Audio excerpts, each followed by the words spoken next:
One of the problems homeowners have more than ever before with the new pesticide and herbicide rules is having a garden that they have weed-free. We're going to talk today about building a weed-free trail through the garden. There's a specific technique that we're going to show you exactly how to do it. Now, the first part of this presentation is going to show you the tools that we used in order to complete this job. We begin with a level. We've got a rake. There's lots of stonework involved in building the right base to the trail. The most handy spade that is used for shoveling the stone, hammer, cutters. These snips are really handy. We're going to show how these snips are used because of the type of form that we chose to do the trail with. We use plastic forms. I'll talk about that in just a second.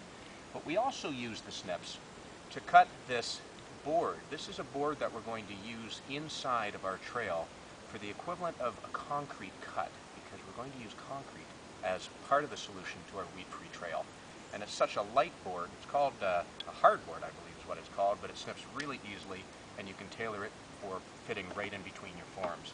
Here's a hand tamper, and the only other thing I wanted to point out here was the stakes, or the pins rather, that we used to hold the form. So let's jump over here, and we'll go through exactly what we used in terms of setting up the job. Now, the first thing we did was we cut the trail out in terms of the shape that we wanted the trail to be, a very inviting trail through the back forest and canopy that we're standing in. What we did is we laid down under here a 6mm plastic, and the 6mm plastic was used to prevent some of the old weed that was coming through, some of the old trees and droppings from the trees that are overhead that have taken root and want to come up through our trail. So we wanted to block that out. Then what I chose to use was these plastic edges that are used for interlock brick edging.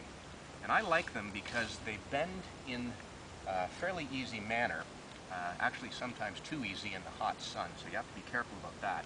But they bend nicely, and you can use them to form the curve much faster than using, say, wood and stakes.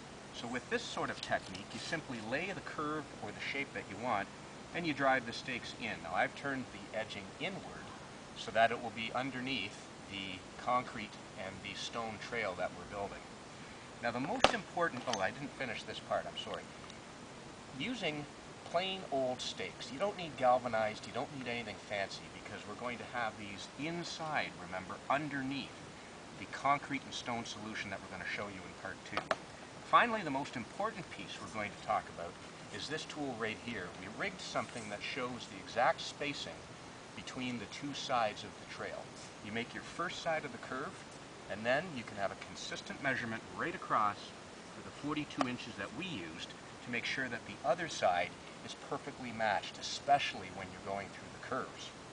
The other uses of this tool, though, are that it helps us to determine exactly whether or not we've got a good layer of stone in underneath and in between these two edges, because we're going to want a consistent level so we can put the concrete on top. And finally, when we get to part 2, you'll see how this tool is used to level all of the concrete mix that we're going to drop into place. So that's the setup of the job. We'll see you in part 2.